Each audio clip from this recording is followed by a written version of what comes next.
In a twist that has Washington, D.C. buzzing like a beehive on Red Bull, Chief Justice John Roberts just dropped the judicial equivalent of a mic drop on former President Donald Trump. And let me tell you folks, it was glorious. Picture this, Trump, in his usual Twitter-esque tirade, now on Truth Social because apparently the Truth needed its own social network, called for the impeachment of U.S. District Judge James Boasberg. Why? Because the judge had the audacity to block Trump's attempt to deport Venezuelan migrants faster than you can say "Kofefi." But hold on to your gavels because that's when Chief Justice Roberts entered the chat. In a rare public statement that sent shockwaves through the legal community, Roberts essentially told Trump to sit down and zip it.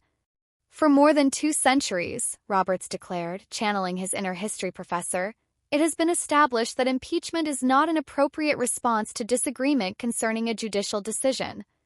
Translation: Donald, honey, that's not how this works.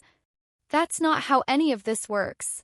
It's almost as if Roberts was reminding Trump that the U.S. government isn't a reality TV show where you can just fire judges when they don't give you the ruling you want.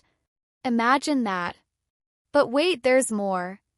Roberts went on to explain, presumably for those who slept through civics class, no names mentioned of course, that there's this thing called an appellate review process for handling disagreements with court decisions. It's almost like he's suggesting that throwing a tantrum on social media isn't the most effective legal strategy. Who knew?